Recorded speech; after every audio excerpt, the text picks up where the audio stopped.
Olá, sejam bem-vindos ao devocional do Centro Evangelístico Internacional de Icaraí.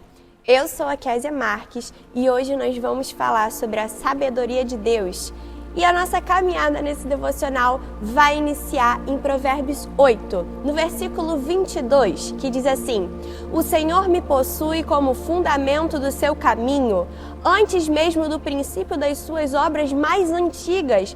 Fui formada desde a eternidade, desde a origem de tudo, antes de existir a terra.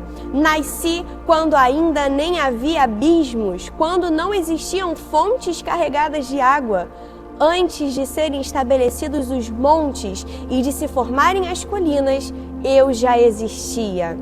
Ele ainda não havia formado a terra, tampouco os campos ou as partículas de poeira com as quais fez o mundo. Quando ele estabeleceu os céus, lá estava eu. Quando delineou o horizonte sobre a superfície do abismo, quando fixou as nuvens em cima e estabeleceu as fontes do abismo, quando fixou e determinou as fronteiras do mar para que as águas não ultrapassassem seu ordenamento, quando assinalou as balizas dos alicerces da terra, então eu estava com ele e cooperei com tudo como seu arquiteto.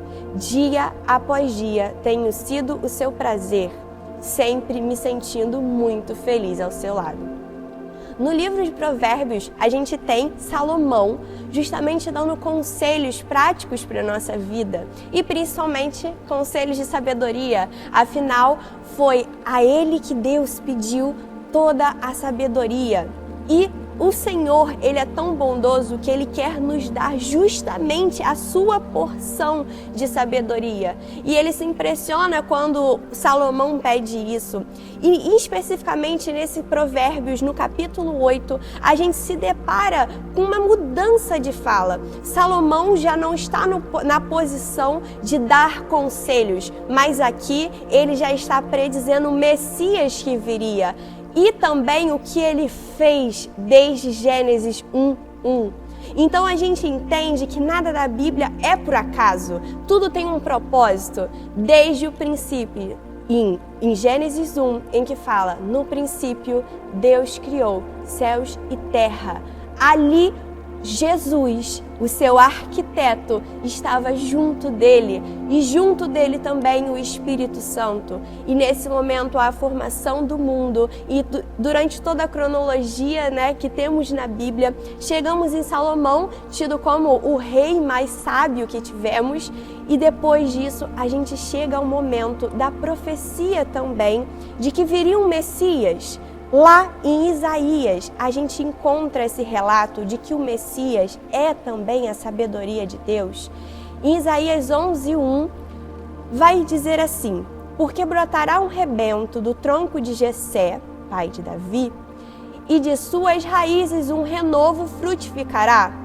E o verso 2, que é o mais importante: e repousará sobre ele o Espírito do Senhor, o Espírito de sabedoria e de entendimento e de conselho e de fortaleza, o Espírito de conhecimento e de temor do Senhor. Aqui a gente tem os 7 atributos da sabedoria que vêm do Senhor e que fazem parte da nossa vida através do momento em que somos aceitos por Cristo e somos salvos por Ele. E aqui, como que a gente faz essa analogia? Como sabemos que a sabedoria que está falando em Provérbios 8 é o Messias? Porque lá em 1 Coríntios a gente já encontra o relato de Paulo falando à igreja de Corinto, no verso 22, porque os judeus pedem sinal e os gregos buscam sabedoria, mas nós pregamos a Cristo crucificado, que é escândalo para os judeus e loucura para os gregos. Mas para os que são chamados, tanto judeus como gregos, lhes pregamos a Cristo, poder de Deus e sabedoria de Deus.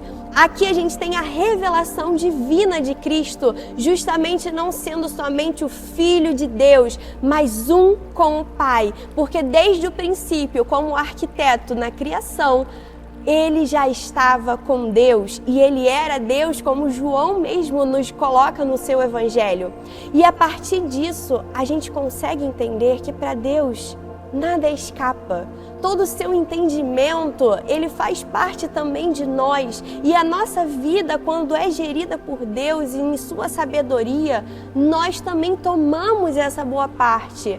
Então a ansiedade, as preocupações da nossa vida, elas passam a ficar em segundo plano porque entendemos que estamos em um plano perfeito e muito maior.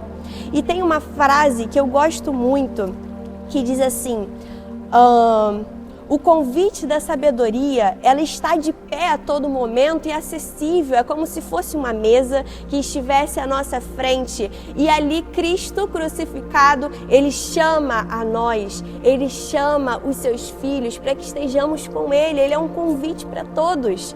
E aí continua, Ele prepara essa vida de comunhão para a gente. E nada mais bom e agradável ao Senhor, que a gente esteja com Ele, esteja caminhando com Ele, depositando aquilo que é bom da nossa vida, mas também as nossas preocupações, as nossas frustrações.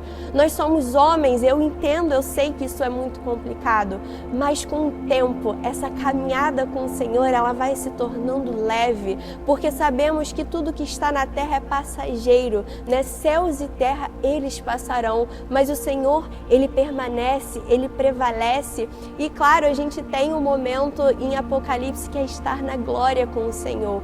Em vida, mostramos a glória do Pai e claro, moraremos com Ele na eternidade. E isso é muito importante da gente entender, porque desde a formação do mundo, essa onisciência eterna do Senhor, essa sabedoria, essa porção que Ele tem, ela não é finita, ela é infinita. Diferente da sabedoria dos homens, em que alguns textos na Bíblia falam, né, justamente que a sabedoria dos homens ela é vã, ela passa, mas a sabedoria do Senhor, ela permanece, ela é loucura para aqueles que estão de fora. E compreendendo isso e entendendo a infinitude da sabedoria do Senhor e que Ele deixa essa mesa exposta a convite da sabedoria, que é Cristo Jesus, Ele nos chama para justamente a gente entender que a sabedoria não é um acúmulo de coisas, não é roshma, como diz no hebraico. Ela vai ser vivência, ela vai ser Cristo conosco. E é esse o convite que Ele faz todos os dias para a gente. Deixe as suas preocupações. Eu sei que é difícil.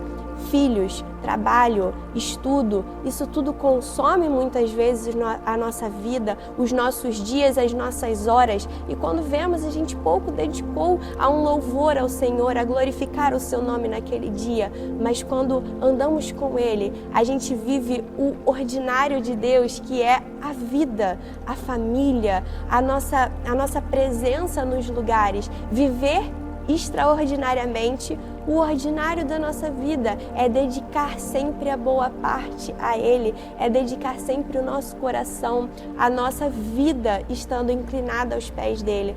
E com isso a gente consegue caminhar dia após dia. Não que não teremos tribulações, mas será leve com Cristo.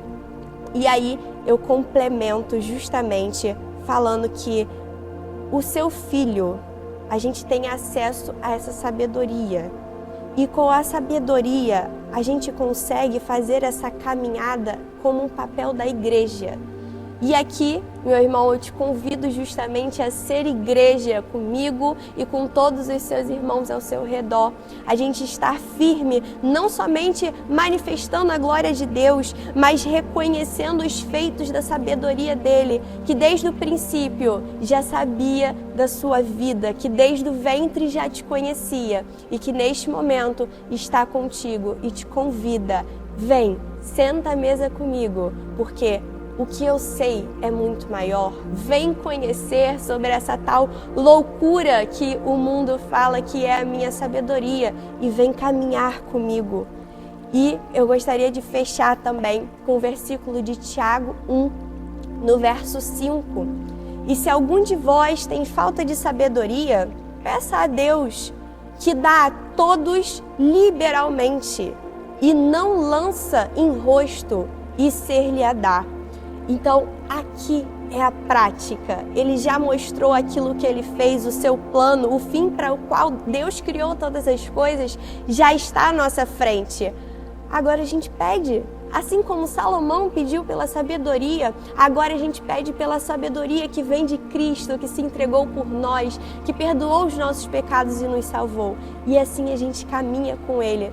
Falei que era o último versículo, mas agora para fechar, para completar toda essa obra divina, do Velho ao Novo Testamento e para a nossa vida, 1 Coríntios, no capítulo 3, no verso 18, fala: ninguém se engane a si mesmo. Mesmo se alguém dentre vós se tem por sábio neste mundo, faça-se louco para ser sábio.